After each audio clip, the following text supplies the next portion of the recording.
날씨가 많이 춥지요. 드디어 겨울이 왔습니다. 사랑하는 여러분, 겨울 하면 떠오르는 것이 무엇입니까? 좋은 의미로 겨울이 떠오르시나요? 아니면 나쁜 의미로 이 겨울이 떠오르시나요? 아마 두 가지가 다 떠오를 것입니다. 좋은 의미의 겨울은 아마도 요즘처럼 연말연시, 성탄절, 이제 이런 걸 생각하면 겨울이 좋은 의미로 떠오르겠지만, 춥다, 외롭다, 힘들다, 또 이제 이런 안 좋은 의미로 이 겨울을 연상할 수도 있을 것입니다. 오늘 본문에 엘리야와 엘리사가 사역했던 때는 시대적으로 이스라엘이 겨울과 같은 시기를 보내던 때였습니다. 매우 어려웠던 시대였죠. 어려웠던 시대일수록 하나님의 능력은 더 많이 일어났습니다. 엘리야, 엘리사 시대가 그랬습니다.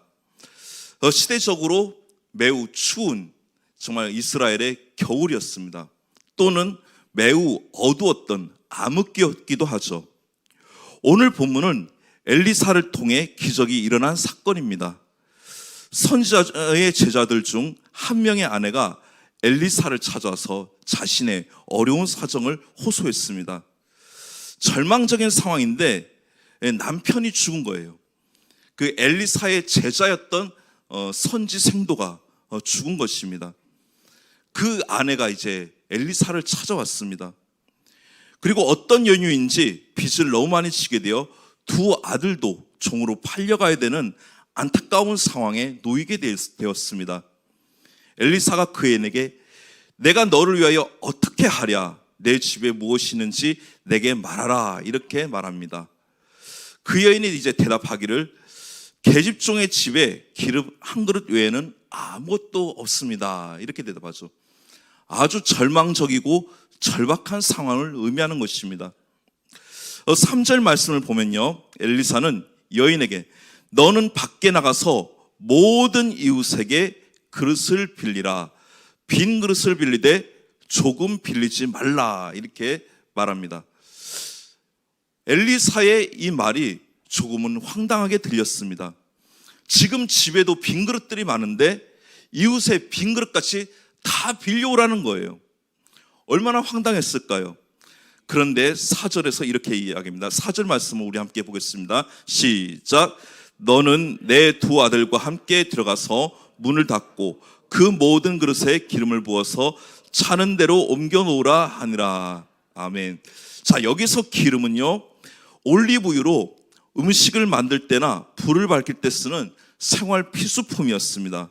이것을 주고받으며 상거래도 하는 중요한 재산이었습니다. 화폐로 대신 사용하기도 했죠. 5절, 6절을 함께 보겠습니다. 시작. 여인이 물러가서 그의 두 아들과 함께 문을 닫은 후에 그들은 그릇을 그에게로 가져오고 그릇은 부었더니 그릇에 다 찬지라. 여인이 아들에게 이르되 또 그릇을 내게로 가져오라 하니 아들이 이르되 다른 그릇이 없나이다. 자, 여기서 여인이 선자의 말대로 하자 빈 그릇마다 기름이 가득가득 채워지는 놀라운 역사가 일어났습니다. 그릇을 빌려온 대로 다 채우고 난 후 더 이상 그릇이 없으니까 기름도 그만 말라버렸습니다. 엘리사 선지자는 이 여인의 사정이 너무나 딱해서 그 가정을 향해서 마음껏 축복하고 싶었습니다. 그래서 3절에 밖에 나가서 모든 이웃에게 그릇을 빌릴 수 있는 대로 다 빌리라 이렇게 당부를 하죠. 이것은 엘리사가 강조한 것입니다. 가능한 모든 이웃에게 다 빌리라고 했습니다. 이 당시는요, 부족 사회였기 때문에 이웃이 다 가족들이고 누구에게든 그릇을 빌리는 것은 그리 어려운 일이 아니었습니다. 그런데 여인이 빌려왔던 그릇들이 다 찼어요. 얼마나 흥분됐을까요? 부으면 부는 대로 그릇이 다 채워지고 또 다른 그릇을 가져와도 그 그릇마저 다 채워지니까 얼마나 신이 났겠습니까? 이게 웬일이냐? 어째 이런 일이? 아마 이런 감탄사가 나왔을 거예요. 엘리사 선지자의 빈 그릇을 빌리되 조금 빌리지 말고 가능한 많이 빌리라는 말씀 속에는 하나님의 놀라운 은혜와 진리가 담겨 있습니다. 하나님의 은혜는 그만큼 풍성하다는 것입니다. 딱 요만큼만 줄게, 이게 아니라 그릇을 준비한 대로 그 그릇마다 하나님께서 무조건 풍성하게 흘러넘치는 대로 다 채워주시겠다는 말씀입니다. 하나님께서 우리에게 베풀어 주시는 은혜는 그 어떤 한계도 가지고 있지 않습니다. 준비만 되어 있다면 얼마든지 보여주실 수 있다는 것을 암시하고 있습니다. 그러면 준비한 만큼 그 이상으로 흘러넘치게 부어주시는 하나님이시라는 겁니다. 시편 23편 1절 말씀 우리 다 함께 읽겠습니다. 시작. 여호와는 나의 목자시니 내게 부족함이 없으리로다. 아멘. 5절 말씀도 함께 읽겠습니다. 주께서 내 원수의 목전에서 내게 상을 차려주시고 기름을 내 머리에 부으셨으니 내 잔이 넘치나이다. 자, 이 시편 23편의 말씀만 봐도 하나님의 은혜는 어떤 은혜예요? 부족함이 없는 은혜. 1절 말씀처럼, 그리고 5절 말씀처럼 내 잔이 넘치는 은혜, 흘러 넘치는 은혜라는 것이죠. 우리 요한복음 10장 10절 말씀도 우리 함께 읽겠습니다. 시작. 내가 온 곳은 양으로 생명을 얻게 하고 더 풍성히 얻게 하려는 것이다. 아멘.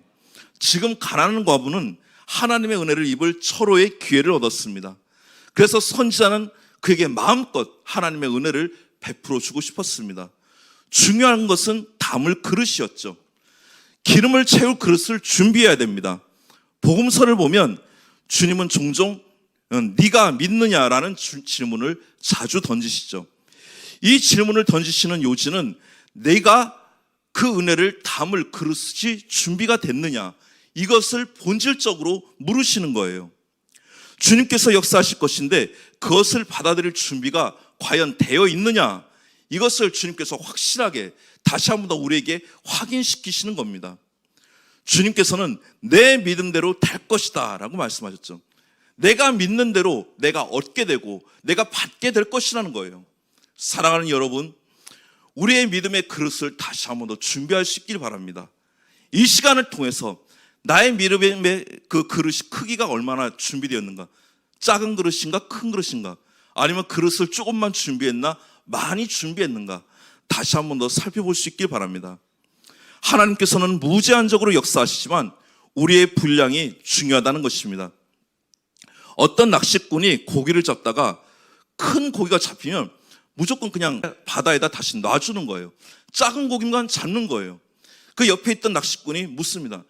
아니 이보시오, 그렇게 큰 월척을 낚았으면은 그 얼씨구나 좋다 하고 그냥 챙겨야지 왜 그걸 다시 놓아주고 조그만한 잔챙이 같은 물고기만 그렇게 잡습니까? 이렇게 질문을 던졌어요. 이때 이 낚시꾼의 대답이 아주 명답이었습니다. 사실은요, 우리 집에 이 물고기를 요리할 프라이팬이 너무 작아가지고 이 큰 고기 가져가 봐야 뭐 이렇게 요리도 제대로 못해요. 그래서 어쩔 수 없이 그냥 작은 고기만 이렇게 잡게 됐습니다. 사랑하는 여러분, 좀 이해가 되지 않잖아요? 뭐 큰 후라이팬, 작은 후라이팬이나 요즘 가격이 얼마나 된다고요? 이렇게 프라이팬이 크면은 이렇게 큰 고기도 마음껏 요리할 수 있을 텐데, 그 큰 프라이팬이 없다고 그냥 그 작은 고기만 잡는다. 우리가 다시 한 번 더 우리가 영적으로 생각해 봐야 될 문제입니다. 하나님께서는 이미 가나안을 다 정복해 놓으셨습니다. 근데 문제는 준비 중이죠. 내가 믿느냐, 내가 준비되어 있느냐, 받을 준비가 되어 있느냐. 주님은 가나안 여인에게 내 소원대로 될지라 이렇게 말씀하셨죠. 네가 믿고 바라는 대로 이루어질 것이라는 것입니다. 하나님께서는 한계가 없으신 분입니다. 제한을 두지 않는 분이십니다. 문제는 내 스스로 제한을 하고 있는 것이죠. 그러므로 신앙생활에서 싸워야 될 주제 하나는 내가 과연 나의 믿음을 얼만큼 제한하고 있느냐, 이거와 싸워야 돼요. 내 스스로 은근히 제한하고 있어요. 나 같은 게 뭘 할 줄 안다고, 내 주제에 뭘 할 줄 안다고, 내 주제에 뭐, 항상 우리 스스로를 그렇게 제한을 시켜요. 마치 그 12 정탐꾼 중에서 여호수아와 갈렙은 저들은 내 밥이다, 이런 담대한 고백은 하지 못하고 우리는 스스로 메뚜기다. 이렇게 우리 자신을 스스로 제한하고 있는 것이죠. 빈 그릇은 본문의 가난한 과부의 모습입니다. 아무것도 없고 다 상실되어 의지할 리도 없는 상태입니다. 두 자식마저 빼앗길 처지에 놓였어요. 자, 신약의 누가복음 18장에서도 한 과부가 나오죠. 불의한 재판장 앞에서 자신의 소원을 들어달라고 그렇게 막 간곡하게 애걸복걸 합니다. 결과는 어떻게 됐죠? 결국에는 받아내잖아요. 갈급한 심령을 가진 사람에게는 어떤 방법으로든 하나님께서 다 채워주시겠다는 말씀입니다. 아무것도 의지할 것이 없고 내세울 것이 없고 자랑할 것이 없는 오직 하나님의 자비와 긍휼밖에 필요한 것이 없는 이 빈 그릇을 우리 자신에게 적용해 본다면 하나님만을 기대하는 그 마음을 갖게 되죠. 누가 갈증을 해결할 수 있을까요? 목마른 영혼이죠. 그 목마름을 느끼는 영혼만이 갈증을 해결할 수 있죠. 사모하는 마음을 가진 사람이 받게 돼 있습니다. 기도를 배우는 것보다 더 중요한 것은 기도하고 싶은 마음을 가지고 있느냐입니다. 잘못된 기도보다 더 나쁜 것은 기도하려는 마음 자체가 없는 상태입니다. 사모함이 없는, 기도의 필요성을 느끼지 못하는 상태, 이것이 가장 무서운 것이죠. 오늘도 저와 여러분은 기도하러 이 자리에 나오지 않았습니까? 금요일 저녁 때 이제 일주일의 일상을 마치고 좀 더 편히 쉴 수도 있는데 왜 이 자리에 나오셨나요? 기도하러 나오지 않으셨습니까? 이 마음을 우리가 끝까지 유지하면서 싸워야 됩니다. 어떻게 해서든 사단은 기도하고 하고 싶은 우리의 마음을 빼앗아가기 위해서 여러 가지 수단과 방법을 가리지 않습니다. 이 갈급함을 우리는 유지해야 됩니다.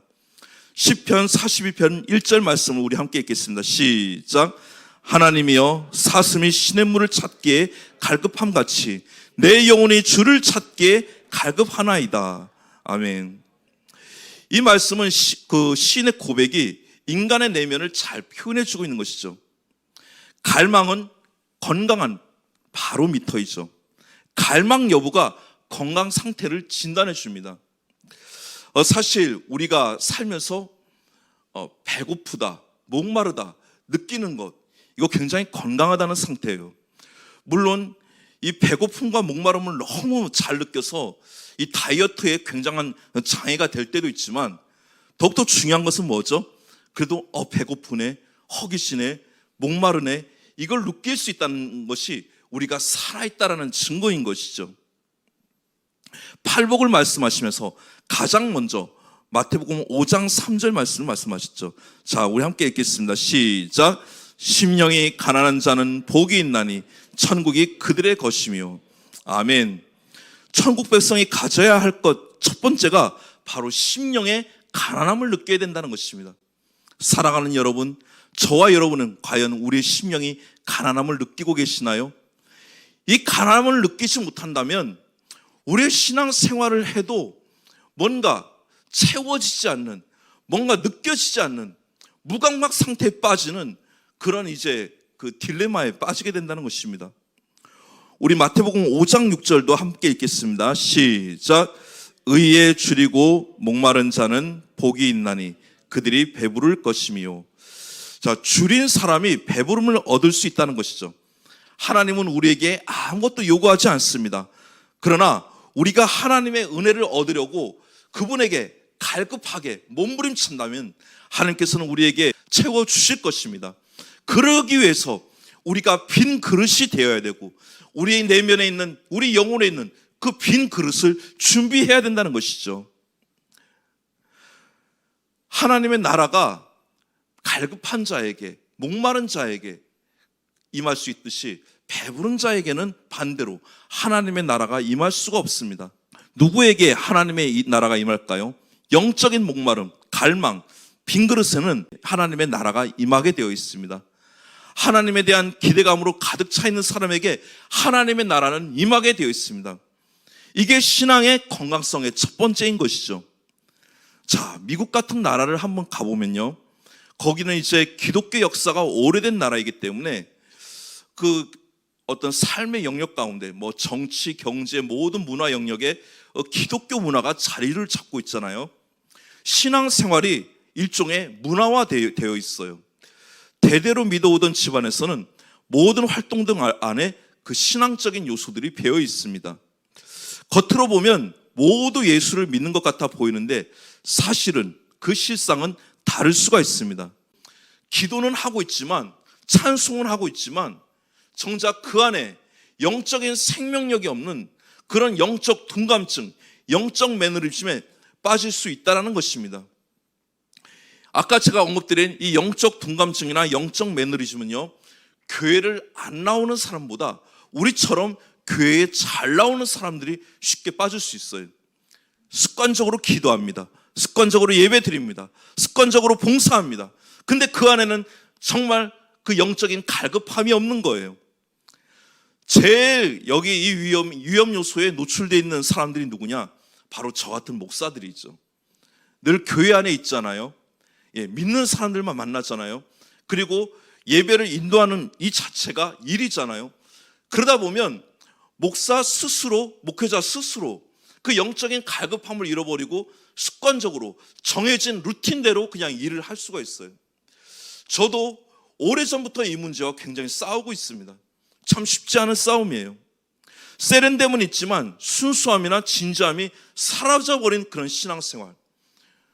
오히려 예수를 잘 믿는 것 같은, 표면적으로 열심히 예배드리고 봉사하는 사람들이 그런 영적 매너리즘에 빠질 수 있다는 것입니다.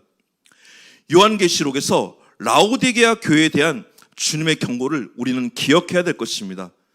신약의 수아시아의 7교회 중에서 라오디게아 교회는 현대교회와 너무나도 흡사합니다. 우리 요한계시록 3장 17절 말씀을 함께 읽겠습니다. 시작. 내가 말하기를 나는 부자라 부유하여 부족한 것이 없다 하나 내 곤고한 것과 가련한 것과 가난한 것과 눈먼 것과 벌거벗은 것을 알지 못하는도다. 아멘. 지금 하나님께서 라오디게아 교회를 책망하고 계시는 거죠. 라오디게아 교회는요, 겉으로는 멀쩡해 보였습니다. 그래서 괜찮아, 이 정도면 문제 없어. 우리만한 교회가 어디 있어. 근데 그건 착각이었죠. 오히려 뭐라고 책망하십니까? 부유하여 부족한 것이 없다 하나 내 곤고한 것과 가련한 것과 가난한 것과 눈먼 것과 벌거벗은 것을 알지 못하는도다. 오늘날의 교회 모습과 너무나도 비슷하지 않습니까? 우리 또한 이런 착각에 빠질 수 있습니다. 제가 이제 부교육자로서 여러 교회들을 이제 다니면서 섬겨봤습니다. 특별히 몇천 명, 몇만 명 모이는 이제 대형 교회 부교육자로도 또 섬겨봤어요. 교회가 크니까 사람들이 많이 모이니까 사람들마다 뭔가 뿌듯함을 느껴요. 교회 올 때마다. 이런 교회에 나오니까 역시 은혜가 돼. 이런 교회에 출석하고 있는 나는 역시나 괜찮은 성도야. 이런 착각에 스스로 빠지는 거예요. 물론 제가 봤을 때 정말 괜찮은 분들도 많이 계세요. 정말 충성되게 헌신되어 있고 정말 솔선수범하는 그런 영적인 리더들도 이렇게 많은 반면에 영 아닌데, 상태가 영 안 좋은데, 근데 자기네들은 그 교회 안에 소속돼 있다는 자체 하나만으로 괜찮은 상태야. 나는 문제 없어. 나는 괜찮아. 이런 착각에 빠질 수 있다는 거예요. 많은 사람들은 자신의 상태를 알지 못합니다. 무엇을 갈망해야 되는지 모릅니다. 내 영혼이 어떤 상태에 있는지 알지 못하니 갈망이 없죠. 라오디게아 교회는 나는 부자라 부유하여 부족한 것이 없다고 했습니다. 무엇인가로 가득 차 있는 상태입니다. 왜 이런 상태에 빠졌을까요? 주님의 진단은 너희들의 눈이 멀었다, 이렇게 말씀하고 있습니다. 우리가 스스로 착각에 빠질 수 있는 것이 무엇이죠? 뭔가 열심히 하면은 그래도 이 정도면 괜찮겠지라는 스스로의 우리 자부심에 빠질 수 있는 것이죠. 교회도 이렇게 사람이 많이 모이면 스스로 속을 수 있죠. 이 목회하면서 조심해야 될 게 바로 이 숫자와의 싸움입니다. 숫자가 많다고 좋은 교회다? 아닙니다. 여러분들 솔직히 그 이단교회 가보세요. 이단교회 사람들 얼마나 많습니까? 사람이 많이 모였다고 좋은 교회인가요? 아니잖아요. 건강한 신자는 누구일까요? 언제나 배고픈 자로 서 있는 사람입니다. 내가 수십 년 동안 신앙생활을 하고 과거에 수없는 은혜를 받았지만 여전히 어린아이처럼, 여전히 배고픈 자처럼 주인의 밥상에서 떨어진 떡 조각이라도 내가 얻어먹겠다는 그 심정을 가진 수로보니게 여인의 그런 태도가 오늘날 우리에게 필요하다는 것입니다. 나는 아무것도 아닙니다. 나는 죄인입니다. 나에게는 아무것도 가진 것이 없습니다. 주님, 나에게 은혜를 베풀어 주시옵소서. 이런 갈급한 사람을 하나님께서는 찾으시고 그런 사람에게 하나님께서는 흘러넘치도록 부어주시길 원하시는 거죠. 우리의 힘으로 무엇인가 채워서 우리의 결핍을 만족시킬 수 있는 존재가 아닙니다. 스스로 뭔가 만족하고 있다면 그것은 자기를 속이고 있는 것입니다. 우리는 그리스도밖에는 결핍을 채울 수 있는 다른 길이 없습니다. 하나님을 모르는 사람들은, 예수를 모르는 사람들은 다른 것으로 자꾸만 채우려고 하잖아요. 뭐 쾌락으로 채우려고 하고, 뭐 스포츠로 채우려고 하고, 술로 채우려고 하고, 그것도 안 되면 최악의 끝까지 어디로 갑니까? 마약까지 가는 거죠. 마약이 의미하는 것이 뭐죠? 삶의 모든 쾌락의 최정점을 의미하는 거예요.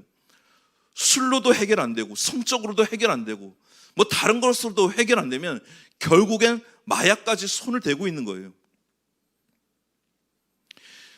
세상의 그 어떤 것으로도 주님이 주시는 그 풍성함을 결코 채울 수가 없습니다. 하나님을 향하도록 갈망을 주셨고 하나님으로만 그 갈망은 채워지도록 하나님께서는 우리 인간을 만드셨습니다. 기도가 왜 중요합니까? 하나님에 대한 갈망의 표현이기 때문에 그렇습니다. 기도하고 안 하고 이게 중요한 게 아니에요. 나의 결핍과 부족을 보면서 가난한 마음으로 하나님의 자비와 긍휼이 없으면 살아갈 수 없다라는 그걸 느낄 때 비로소 우리가 기도하게 되는 거죠.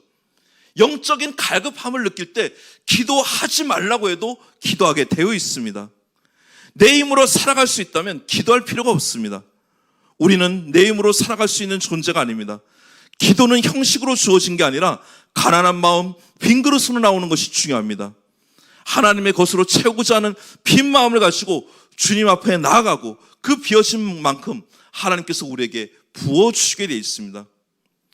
기도는 무엇이죠? 그릇을 준비하는 것입니다. 그릇은 우리가 준비해야 됩니다.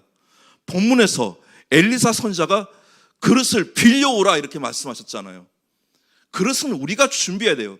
채워주시는 것은 하나님께서 하시더라도 그 부어주시는 은혜를 받기 위해서 그 그릇은 우리가 준비해야 되는 것입니다.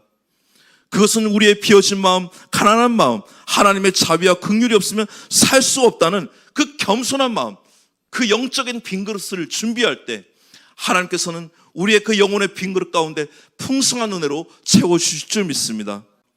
바울은 그의 서시선 속에서 측량할 수 없는 그리스도의 풍성한 은혜라는 표현을 썼습니다. 그 은혜를 받는 자로서 그는 살아가고 있다고 합니다. 우리 로마서 5장 5절 말씀을 다 함께 읽겠습니다. 시작. 소망이 우리를 부끄럽게 하지 아니함은 우리에게 주신 성령으로 말미암아 하나님의 사랑이 우리 마음에 부음바 됨이니. 아멘. 자, 여기 부음바 된다라는 표현은 굉장히 중요한 표현입니다.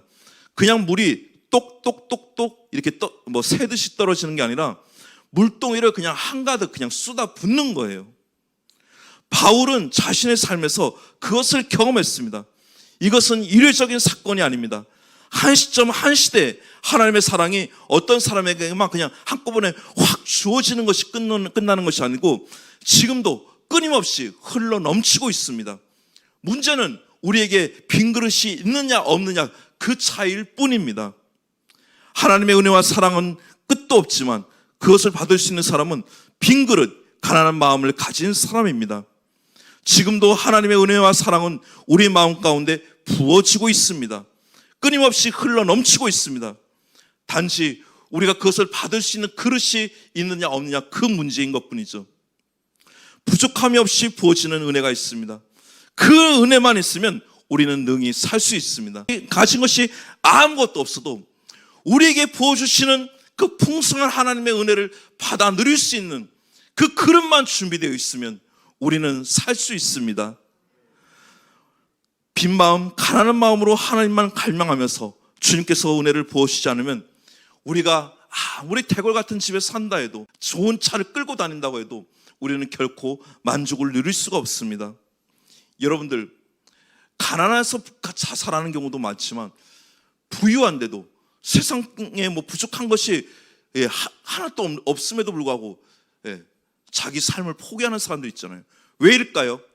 내면에 정작 중요한 그것이 채워주지 않았기 때문입니다. 사랑하는 여러분, 언제나 영적인 갈망이 식어지지 않기를 바랍니다. 영적인 갈망이 식어졌으면 지금 중병에 걸려 있는 것입니다. 오늘 이 기도의 자리에서 우리의 영혼의 빈 그릇을 풍성하게 준비하시기 바랍니다. 하나님의 은혜가 쏟아질 것입니다.